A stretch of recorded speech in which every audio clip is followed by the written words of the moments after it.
Hello, everyone. This is DJ. So, I've decided for the first part of today to do another scary story. The reason I want to do this is because some of you said they weren't scared by the last story.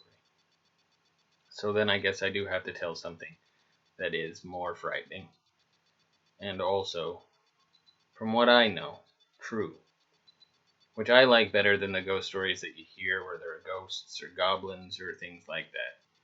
Because a lot of the time, what you don't know is that it could have been anything.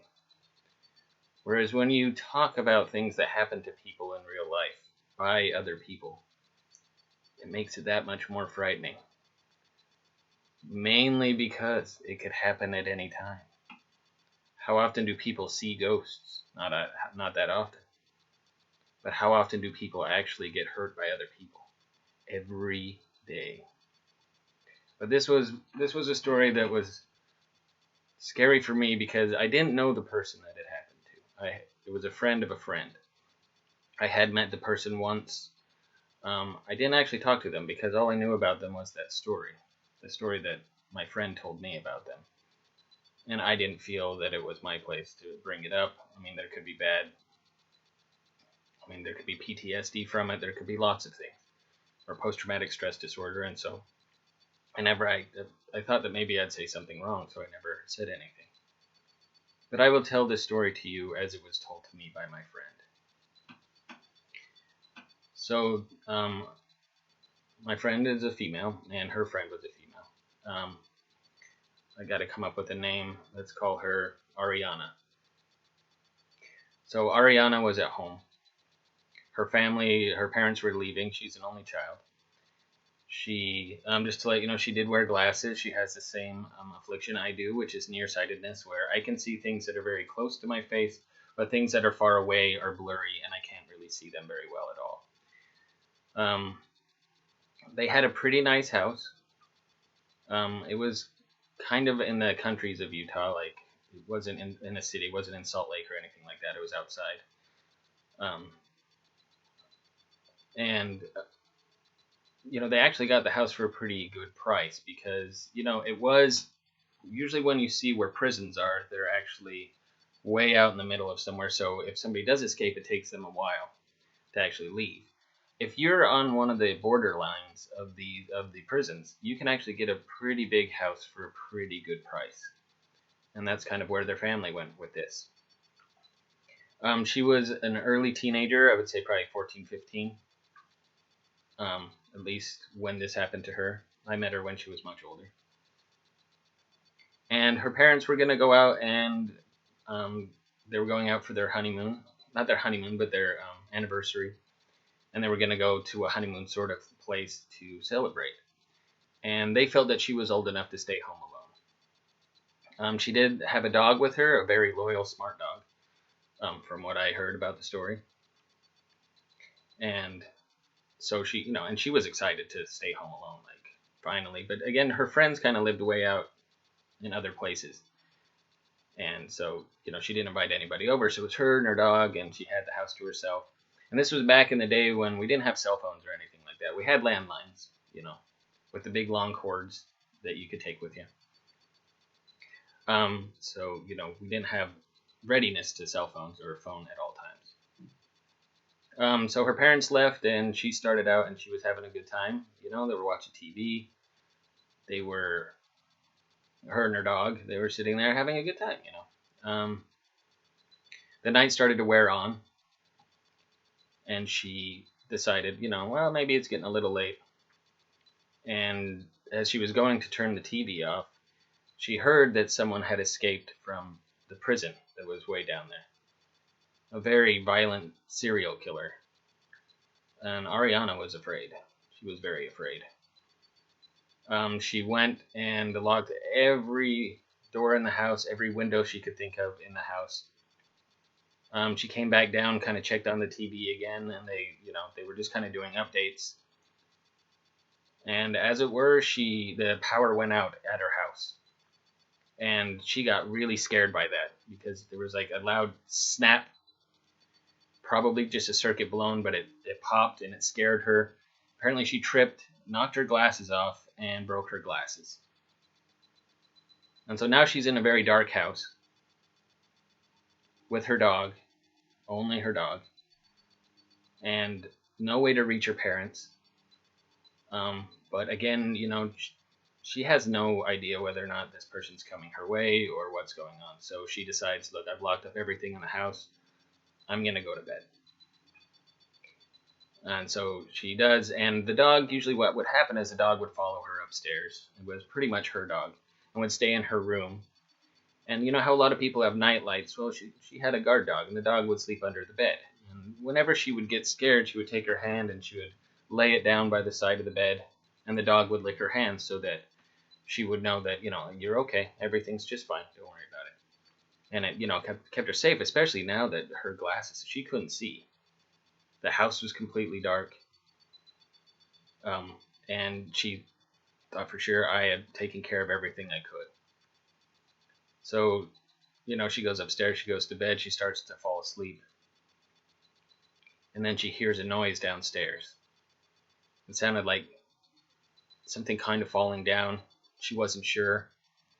Her dog didn't rustle or anything, so she put her hand down by the bed. She takes her hand and puts it down by the bed.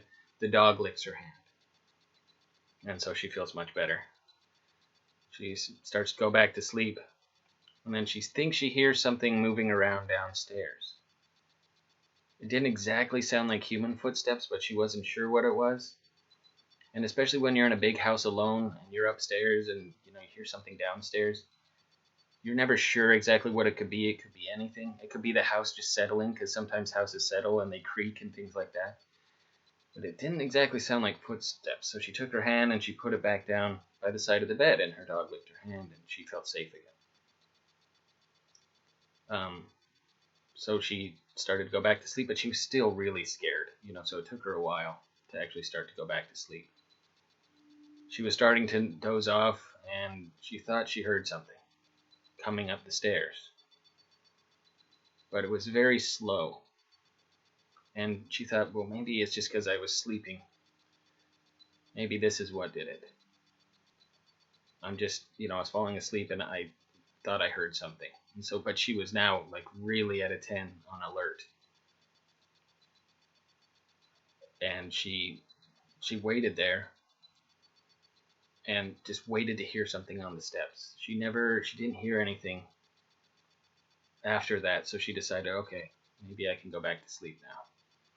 These are just noises. They were just noises. It's nothing bad. And so she started to go back to sleep. And then she swears she heard something later on in the night go past the hole of her door, just sweep past. Now this really scared her. She thought she saw a shadow or something. But again, she's kind of in and out of sleep, so she's not sure what's going on. So of course she goes down and she puts her hand down by the bed. Her dog licks her hand, and so she feels fine.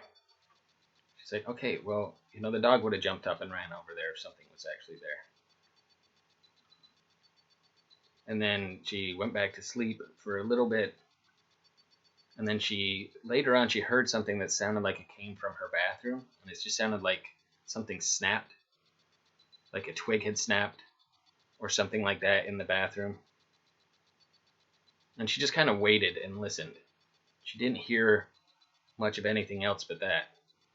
So she waited and was just staring over at the bathroom, just waiting for a sound to come from there, or somebody to emerge, or for her dog to bark. And she just waited, frozen in bed, staring at her bathroom, waiting for anything. Finally, she was like too afraid. She just kept looking over at the bathroom. She was too afraid to even put her hand down by the side of the bed. So she just waited there. Finally, she's like, I have to know. I have to know. And so she put her hand down by the side of the bed, slowly. And she was so scared that something was going to grab her, or someone. She finally put her hand down by the side of the bed, and it took a little while. She just waited there. Finally, she felt a lick on her hand. She was relieved. She brought her hand back up. She was still very scared, still looking over towards the bathroom, but eventually she nodded off. And she went to sleep, and she didn't hear anything else after that for the rest of the night. Because she woke up in the morning, she's there in bed, and she's happy. There's light. She can go downstairs, fix her glasses, see what's going on. She goes to check on her dog, and for some reason her dog's not there. She figures it's just kind of run off. So she gets up and goes into the bathroom and just screams. Screams. The loudest scream that you'd think anyone could hear even from miles away. But inside her shower, her dog's neck was broken, hanging from the shower, cut open, and had bled all into the bathroom. And she looked over at the mirror in her bathroom. And on the mirror, written in blood, it said, "Humans can lick hands too." And then they just put a creepy smiley face in blood underneath the note. Later, she found out that she did not go downstairs and lock one of the windows downstairs, and that's where they must have gotten in. And again, this is what's more frightening. So many people are frightened of ghouls and goblins and things that probably don't exist, that you don't ever see in heaven. But we see people, and we know of people. So be careful when you're out there. Remember, it could end up a lot worse than it did for her.